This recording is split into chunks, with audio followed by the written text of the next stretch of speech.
ಕೊನೆಗೂ ಇಟ್ಟಂತ ಮುಹೂರ್ತ ಎಕ್ಸಸ್ ಆಗೇ ಹೋಯಿತು. ಯಾಕೆಂದರೆ ಈ ಒಂದು ದಾಳಿಯನ್ನು ಯಾವಾಗ ಮಾಡ್ತಾರೆ ಅನ್ನುವಂಥ ಮಾತನ್ನು ಎಲ್ಲರೂ ಕೂಡ ಕೇಳ್ತಾ ಇದ್ರು. ಪ್ರಮುಖವಾಗಿ ಸರ್ಕಾರದ ಮೇಲೆ ಅಷ್ಟೇ ಪ್ರೆಷರ್ ಇತ್ತು.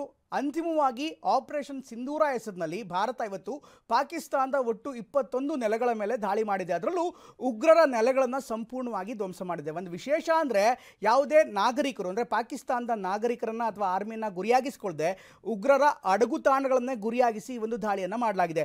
ಈ ಭಯಭೀಕರ ದಾಳಿಯಲ್ಲಿ ನಿಜಕ್ಕೂ ಸಾಕಷ್ಟು ವೆಪನರಿಗಳು ಸೇರಿದಂತೆ ಸಾಕಷ್ಟು ಯುದ್ಧ ವಿಮಾನಗಳು ಸೇರಿದಂತೆ ಎಲ್ಲವೂ ಕೂಡ ಪೂರಕವಾಗಿತ್ತು. ಆರ್ಮಿಯ ಎಲ್ಲ ತಂತ್ರಗಾರಿಕೆ, ಅದೇ ರೀತಿ ಸೇನಾಪಡೆಗಳ ತಂತ್ರಗಾರಿಕೆ ಇಲ್ಲಿ ಎದ್ದು ಕಾಣ್ತಾ ಇತ್ತು.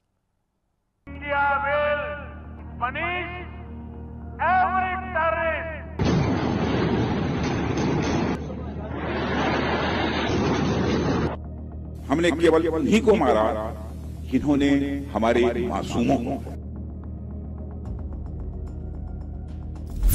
ಉಡೀಸ್ ಉಗ್ರರ ನೆಲೆಗಳು ಧ್ವಂಸ. ಇದು ಪಹಲ್ಗಾಮ್ ದಾಳಿ ಪ್ರತೀಕಾರದ ಏರ್ ಸ್ಟ್ರೈಕ್. 26 ಪ್ರವಾಸಿಗರ ರಕ್ತ ದೋಕುಳಿ ಹರಿಸಿದ್ದ ಪಾಪಿ ಪಾಕಿಸ್ತಾನಕ್ಕೆ ಕೊಟ್ಟ ಗುನ್ನ ಕಣ್ರಿ ಇದು. ಪಾಕಿಸ್ತಾನದೊಳಗೆ ನುಗ್ಗಿ ಹೊಡೆಯಲಾಗಿದೆ. ಮುಟ್ಟಿ ನೋಡಿಕೊಳ್ಬೇಕು ಅಂಥದ್ದೊಂದು ಮರ್ಮಾಘಾತವನ್ನ ಇದೀಗ ಭಾರತೀಯ ಸೇನೆ ಕೊಟ್ಟಿದೆ. ಇದು ಸ್ಯಾಂಪಲ್ ಅಷ್ಟೇ, ಅಭಿ ಪಿಕ್ಚರ್ ಬಾಕಿ ಹೇ.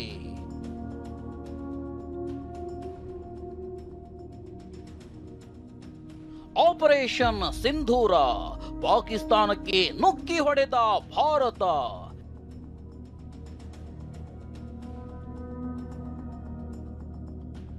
ಇಪ್ಪತ್ತೈದು ನಿಮಿಷ 9 ಉಗ್ರರ ನೆಲೆ ಧ್ವಂಸ, 80 ಉಗ್ರರು ಒಡೀಸ್.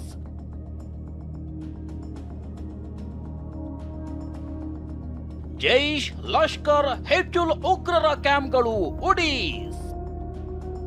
ಉಗ್ರರನ್ನ ಮುಂದಿಟ್ಟು ಪದೇ ಪದೇ ಕೆಣಕ್ತಿದ್ದ ಪಾಕಿಸ್ತಾನಕ್ಕೆ ಭಾರತೀಯ ಸೇನೆ ತಕ್ಕ ಉತ್ತರವನ್ನೇ ಕೊಟ್ಟಿದೆ. ಮಧ್ಯರಾತ್ರಿಯೇ ಆಪರೇಷನ್ ಸಿಂಧೂರ ಹೆಸರಿನಲ್ಲಿ ರಣರೋಚಕ ಕಾರ್ಯಾಚರಣೆ ನಡೆದೇ ಬಿಟ್ಟಿದೆ. ಪಾಕಿಸ್ತಾನಕ್ಕೆ ನುಗ್ಗಿ ಹೊಡೆದ ಭಾರತ ದೊಡ್ಡದೊಂದು ಏರ್ ಸ್ಟ್ರೈಕ್ ಮೂಲಕ 9 ಉಗ್ರರ ನೆಲೆಗಳನ್ನೇ ಧ್ವಂಸ ಮಾಡಿದೆ. ಇದರಲ್ಲಿ 80 ಉಗ್ರರ ಹೆಣವೇ ಉರುಳಿದೆ. ಪಕ್ಕಾ ಟಾರ್ಗೆಟ್, ಬರೋಬ್ಬರಿ 21 ಉಗ್ರರ ಕ್ಯಾಂಪ್ಗಳನ್ನ ಟಾರ್ಗೆಟ್ ಮಾಡಲಾಗಿತ್ತು. ಉಗ್ರರ ನೆಲೆಗಳನ್ನೇ ಟಾರ್ಗೆಟ್ ಮಾಡಿ ಹೊಡೆದ ರಫೇಲ್ ಮಧ್ಯರಾತ್ರಿ 1:05 ರಿಂದ 1:30 ರಣರೋಚಕ ಕಾರ್ಯಾಚರಣೆಯನ್ನೇ ನಡೆಸಿದೆ. 25 ನಿಮಿಷಗಳ ಕಾಲ ನಡೆದ ಮಿಂಚಿನ ಏರ್ ಸ್ಟ್ರೈಕ್ ನಲ್ಲಿ 9 ಉಗ್ರರ ಅಡಗು ತಾಣಗಳಲ್ಲಿ ಪಾಕ್ ಆಕ್ರಮಿತ ಕಾಶ್ಮೀರದ 5 ಅಡಗು ತಾಣ ಒಡಿಸಾದ್ರೆ ಪಾಕಿಸ್ತಾನದ 4 ಉಗ್ರರ ಅಡಗು ತಾಣಗಳನ್ನ ಧ್ವಂಸ ಮಾಡಲಾಗಿದೆ.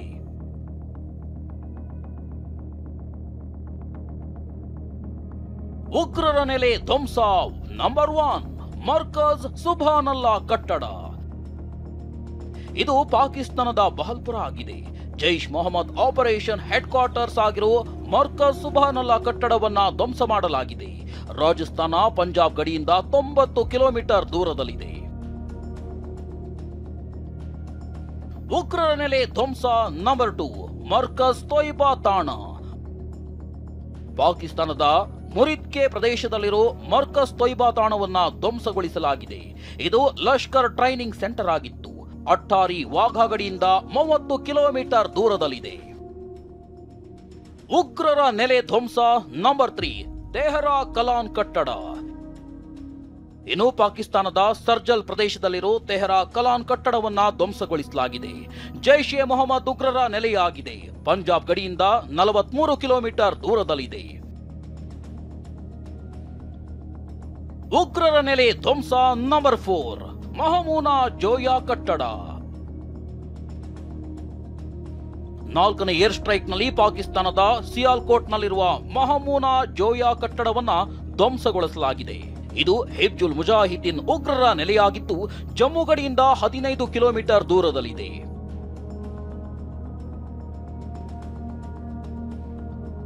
ಉಗ್ರರ ನೆಲೆ ಧ್ವಂಸ.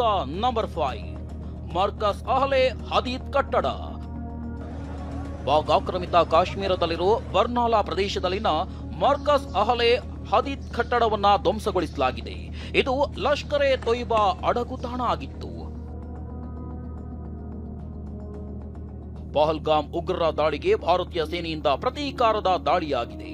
ಪ್ರಧಾನಿ ಮೋದಿ ಅಮಿತ್ ಶಾ ನುಗ್ಗಿ ಹೊಡಿತೀವಿ, ಬಿಡೋ ಮಾತೇ ಇಲ್ಲ ಅಂತ ಎಚ್ಚರಿಕೆ ಕೊಟ್ಟಿದ್ರು.